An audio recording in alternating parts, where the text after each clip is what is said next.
The topic that we have for the discussion is sometimes wars are required to ensure peace. So let me mark the topic here. Sometimes wars are required to ensure peace.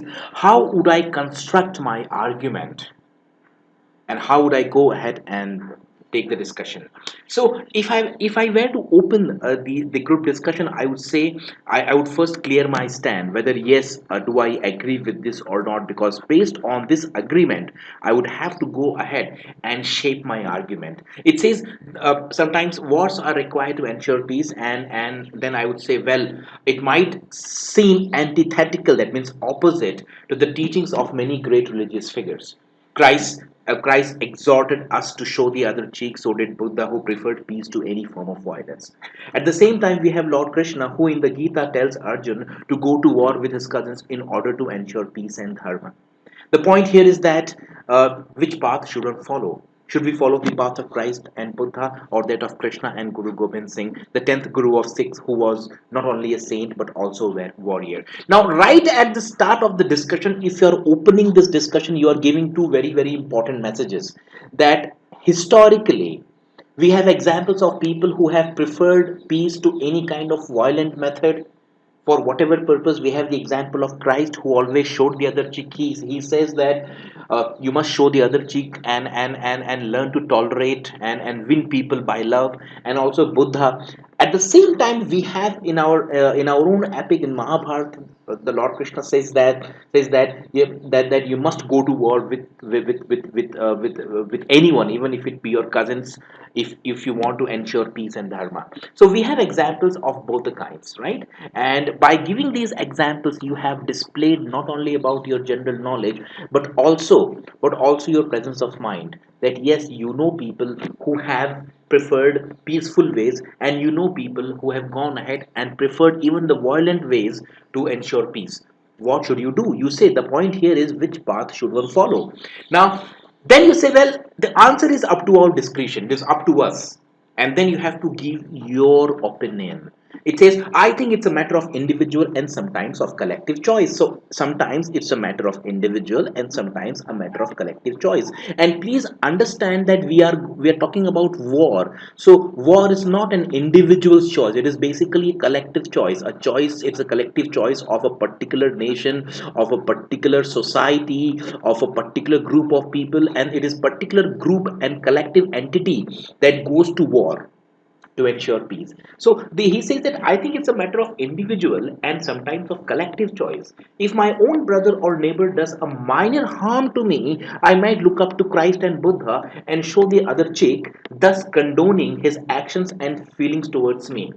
But if the severity of the harm keeps on increasing, and if the turning of the other cheek becomes a cause of even greater trouble, then would it always make sense? So I would add something here. It would always make sense to make peace with my brother or my neighbor. And then you put a question mark. Well, it all depends upon the gravity of the situation. So when we had Christ and Buddha, they basically spoke about individual conduct with respect to other people. So when Christ said that you show the other cheek, he didn't mean that that when a collection of people are against you, you should show the other cheek. So it's a matter of individual or collective choice, and we have example that yes, if it is a minor harm done by my brother or by my neighbor, then I might show the other cheek, I might look up to Christ and Buddha. But if the troubles are greater and they keep on increasing, then I think showing off the other cheek, turning off the other cheek might not be a great thing.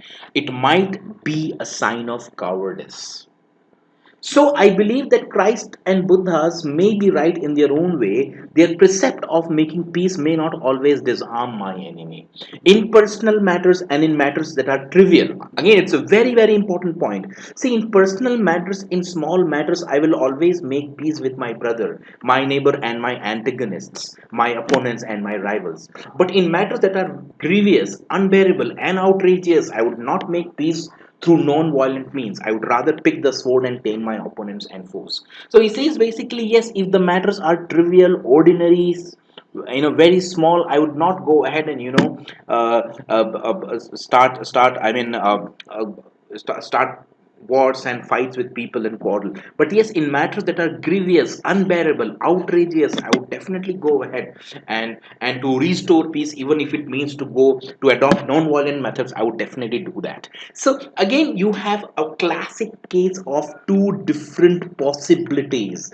The first possibility is that should you go with this action, should you go with this decision, or the second possibility is the other decision. You have examples of both the kinds. Now it is up to you whether you will choose the path of violence or the path of non-violence. And then again, you will say that it all depends upon conditions and circumstances. In minor affairs, I would always ignore things. I would always make peace. I would always try to win the heart of my enemy and disarm them. But in matters that are unbearable, outrageous, grievous, I think you will not have the non-violent means may not work. And to give further example, I would say all the great revolutions of history. If you look at the American Revolution gave birth to America as a nation. It was again a violent action. If you look at the French Revolution, it was a violent action. If you look at the Russian Revolution, it was a violent action. So you'll find that some of the greatest changes of the world have been brought because of violence, because of revolution, because of war, and not through non-violent means. So you might say that non-violent methods at individual level, at a lower level, might work wonders. It might transform individuals, but at the greater level, at the collective level, it is very difficult to bring transformation through non-violent methods. Diplomacy, tact, they might be of great use, but at the highest level. And we have history, in history we have many examples. I mean, the best example would be the American Revolution, the French Revolution, and also the I would say the Russian Revolution, which these three revolutions playing a very important role. And look at the next one. It says that history shows that the world has always been full of tyrants who were cruel, intolerant, and oppressive. The only way they could be stopped in their path of destruction was through confrontation, a confrontation in which they got the taste of their own medicine. Had it not been for the face-offs, had it not been for these face-offs, truth would have never prevailed, and evil would have forever been victorious. And we have the example of Nazi Germany from recent times, right? So it says if the entire world had preferred peaceful and non-violent means of persuading or stopping Hitler, then the whole human race would have been under a serious threat. So you might say, you might give very good example. You have the example in the Mahabharata in which Lord Krishna exhorts Arjuna to go ahead, pick up the weapons and fight the cousins, fight his great grandfather, even if that means basically going against the family, because to restore peace, to bring back dharma, even if it means that you have to choose violent methods, you must go ahead, because peace is important, and whatever price you have to pay for peace doesn't matter. That must be done. So again, if I have to basically dissect this entire group discussion, it's again, it can go on and on, but the best way I can say is that yes, there are two sides of the coin, and this is one way and this is the other way.